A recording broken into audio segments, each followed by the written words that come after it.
salary in 2025-26 starts in 26-27. There's a trade kicker in there, which certainly could come into play. There's a player option.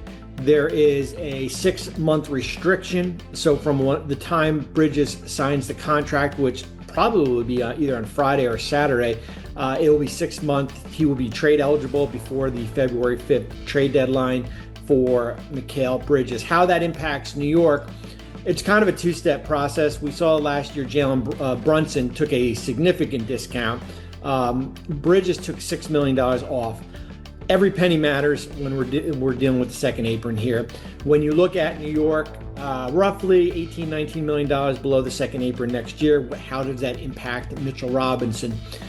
I've said this before, and I keep on banging the drum, and people are saying, where can we read about the second apron? Go on, there's videos about it. We've written articles. The second apron impacts you if you are trying to acquire players outside of your own core. If you love Mitchell Robinson, then go out and extend Mitchell Robinson. If you don't love Mitchell Robinson, then basically you're going to be left with the it'll probably be $6 million by then, tax mid-level exception, and you can go out and certainly make a trade. You can dip your toe into the second apron, or maybe both feet in the second apron for a year or two. You can do that because remember, for New York salaries, eventually some of them are going to start. Josh Hart will eventually come off the books here. You will get that flexibility. As I've said, if you want to sign Mitchell Robinson, you can go out and do that. You can certainly look at where they are with Karl Anthony Towns, who's also extension eligible this summer. He's got a $62 million player option. Can lower that number perhaps in that year, which is 27-28, and then extend for more guaranteed money. I wouldn't get caught up about the second apron in New York. I really wouldn't, because you've got basically your 8 core players or 7 core players under contract next year, and then you have to make a decision on Mitchell Robinson. And if you go in the second apron, you go in the second apron if you think your team can win a championship. As I said, you don't want to be there for 3 years. And how contracts are structured now, you're going to be able to get back out of there. Another thing with Mikal Bridges, he becomes the 51st player who has signed an extension since the CBA has started. When Draymond said the CBA has basically limited free agency, there is a point to that, because how the rules are, you can extend more flexible extension rules. You can guarantee more money right now. Mikal Bridges would not have been able to get the amount of $150 million if we're under the old CBA, because it was a 120% increase. The inability to not go into free agency, signing for cap space is extremely hard these days. The other thing too, of course, is the ability to negotiate with your own free agents when the season, NBA Finals is over. That's why we see Kyrie and James Harden and Naz Reid and Julius Randle. Those guys are off the board when we get to June 30th. So there is a point towards Draymond. I will counter that point that the second apron has not eliminated free agency. I think we're talking about two different things here. So Bridges becomes the 51st player. I would expect 52 and 53 to happen this weekend. 52 is Luka, who is extension. It's funny, we have circled August 2nd since he was traded. That's when the trade became official. But did you know that Luka has been extension eligible since the offseason has started? He can only extend for 3 years, 155 because of the 6-month restriction. Starting on August 2nd, Luka will have 2 options to look at. And when Shams breaks extensions and we talk about extension, it's a projection of what the salary cap is going to be. Those are not firm numbers. That can certainly be fluid. He will be eligible to extend for up to 4 for $229 million. If the salary cap, if the increase goes at 7%, which likely it could, that extension will be 4 for $222. The number is fluid. There's not a set number that's referenced in the contract when Luka signs it. It's not going to say 49.5 or 51.1. It's a percentage of the salary cap, and sometimes you can put up to 140%.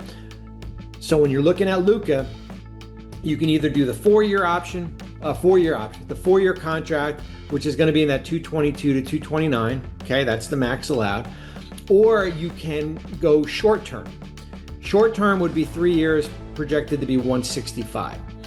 Why short term? And this is not to freak out Laker fans, is because how the max salaries works is based on years of service. There's 3 buckets. There's 0 to 6, which is 25%. That's Chet and Jalen Williams.